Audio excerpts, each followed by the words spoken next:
During the summer of 2003, events in the northeastern United States involving a strange human-like creature sparked brief local media interest before an apparent blackout was enacted. Little or no information was left intact, as most online and written accounts of the creature were mysteriously destroyed. Primarily focused in the rural New York State and once found in Idaho, self-proclaimed witnesses told stories of their encounters with a creature of unknown origin. Emotions ranged from extremely traumatic levels of fright and discomfort to an almost childlike sense of playfulness and curiosity. While their published versions are no longer on record, the memories remained powerful. Several of the involved parties began looking for answers that year. In early 2006, the collaboration had accumulated nearly 24 documents dating between the 12th century and present day, spanning 4 continents. In almost all cases, the stories were identical. I've been in contact with a member of this group and was able to get some excerpts from their upcoming book. A suicide note, 1964.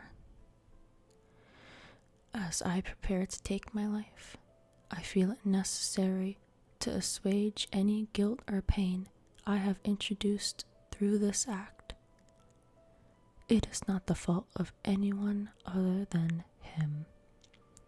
For once I awoke and felt his presence, and once I awoke and saw his form. Once again I awoke and heard his voice and looked into his eyes. I cannot sleep without fear of what I might next awake to experience. I cannot ever wake. Goodbye. Found in the same wooden box, there were 2 empty envelopes, addressed to William and Rose, and 1 loose personal letter with no envelope. Dearest Linny, I have prayed for you. He spoke your name. A journal entry translated from Spanish, 1880. I have experienced the greatest terror. I have experienced the greatest terror. I have experienced the greatest terror. I see his eyes when I close mine. They are hollow, black. They saw me and pierced me. His wet hand. I will not sleep. His voice. A Mariner's Log, 1691. He came to me in my sleep. From the foot of my bed, I felt a sensation. He took everything. We must return to England. We shall not return here again at the request of the Rake. From a witness, 2006.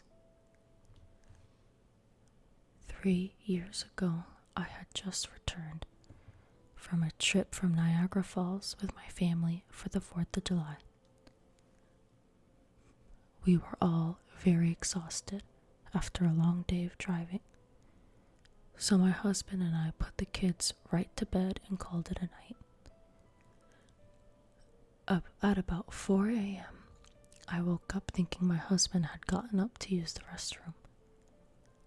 I used that moment to steal back the sheets, only to wake him in the process.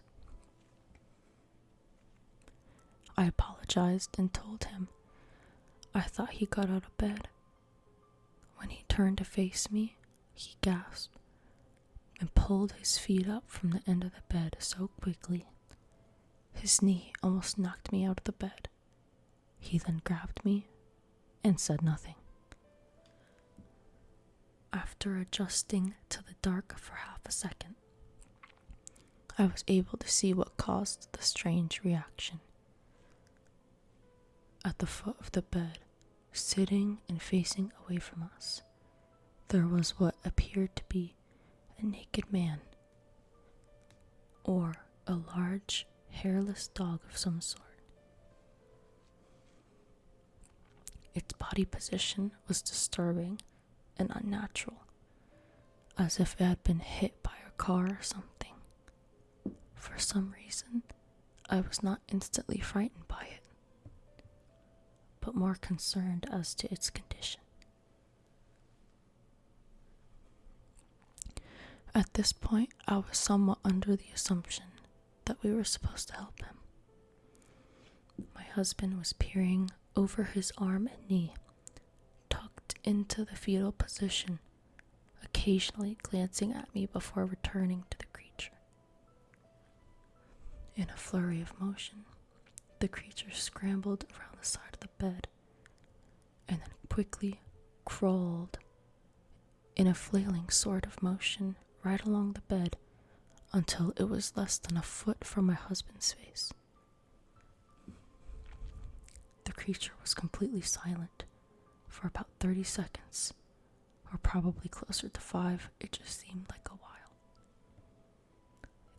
Just looking at my husband, the creature then placed its hand on his knee and ran into the hallway, leading to the kids' room. I screamed and ran for the light switch, planning to stop him before he can hurt my children. When I got to the hallway, the light from the bedroom was enough to see it crouching and hunched over about 20 feet away. He turned around and looked directly at me, covered in blood. I flipped the switch on the wall and saw my daughter, Clara. The creature ran down the stairs while my husband and I rushed to help our daughter. She was badly injured and spoke only once more in her short life. She said, "He is the Rake." My husband drove his car into the lake that night while rushing our daughter to the hospital. They did not survive. Being in a small town, news got around pretty quickly. The police were helpful at first, and the local newspaper took a lot of interest as well. However, the story was never published, and the local television news never followed up either. For several months, my son Justin and I stayed in a hotel near my parents' house. After we decided to return home, I began looking for answers myself. I eventually located a man in the next town over who had a similar story. We got in contact and began talking about our experiences. He knew of 2 other people in New York who had seen the creature we now referred as the Rake. It took the 4 of us about 2 solid years of hunting on the internet and writing letters to come up with a small collection of what we believed to be accounts of the Rake. None of them gave any details, history, or follow-up. One journal had an entry involving the creature in its first 3 pages and never mentioned it again. A ship's log explained nothing of the encounter, saying only that they were told to leave by the Rake. That was the last entry in the log. There were, however, many instances where the creature's visit was one of a series of visits within the same person. Multiple people also mentioned being spoken to, my daughter included. This led us to wonder if the Rake had visited any of us before our last encounter. I set up a digital recorder near my bed and left it running all night. Every night. For 2 weeks. I would tediously scan through the sounds of me rolling around in my bed each day when I woke up. By the end of the second week, I was quite used to the occasional sound of sleep while blurring through the recording at least 8 times, normal speed. This still took almost an hour every day. On the first day of the 3rd week, I thought I heard something different.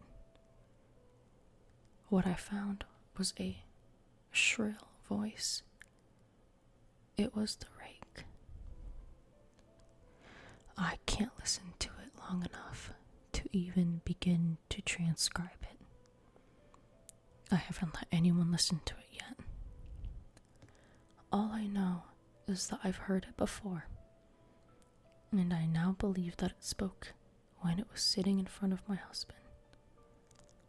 I don't remember hearing anything at the time, but for some reason, the voice on the recorder immediately brings me back to that moment. The thoughts that must have gone through my daughter's head make me very upset. I have not seen the Rake since he ruined my life, but I know that he has been in my room while I slept. I know, and I fear, that one night I'll wake up to see him staring at me.